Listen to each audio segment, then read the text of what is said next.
play, they show on SEWA ENT TV. You are live on SEWA ENT TV. First time appearance of Masquerade. In Igbo land, Masquerade are seen as a superior being. When a masquerade appears in the public, it has to be honored, celebrated and treated with respect, because it is believed that they embody both spirit and human world. Masquerade. In Igbo methodology, we have masquerade that is owned by community, and we have masquerade that can be owned by a group of people or individual. Mostly, masquerade are passed from the older generation to the younger generation. Masquerade is played by able-bodied men, both young and old, with a feel of color and glamour that shows the true strength of our culture. All road leads to the house of the CEO of House of SEWA Entertainment. You are live on SEWA ENT TV. Today, we move to NNOBI to showcase the first time appearance of AROEZUMEZU celebrity masquerade. Sewa, EZE ODOGWU. Sewa na lena mwekene. Abatoleke. Abayane ryokuya. Asimone OBIA ngol.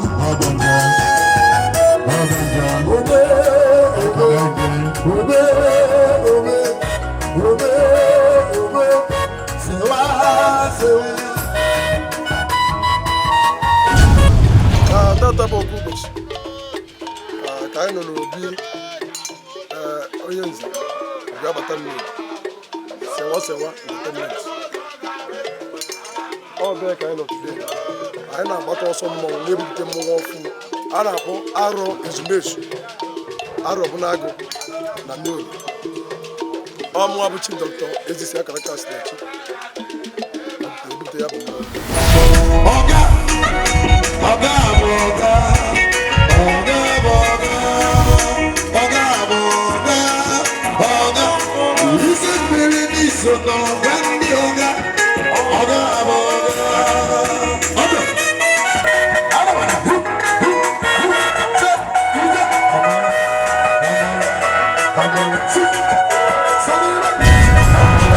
Sewae, wachimeleze.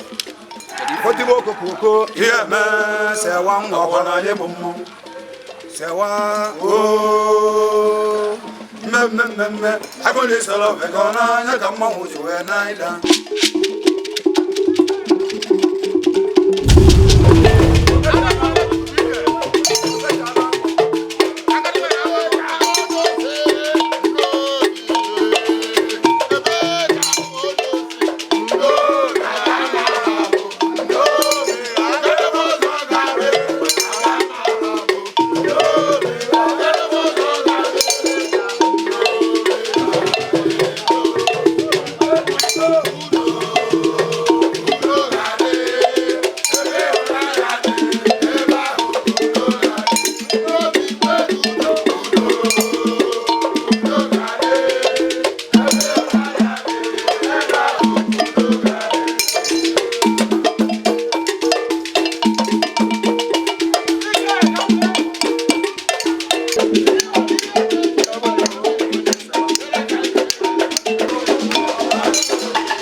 ya ma ya afụ m ebe a maka ezenshi ịmakwa ihe ezenshi bụ ụdụ ezenshi bụ ndị na-afụ na ihe na-aga ọfụma na ala onwe ka o siri akpọ ụmụ ala mee ya ọ gaba ọfụma ọ ihe ezenshi bụ so na nọ ebe a gosiri na ihe ọma ka a na-eme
Powered by House of Sewa Entertainment. Follow us on our social media platform.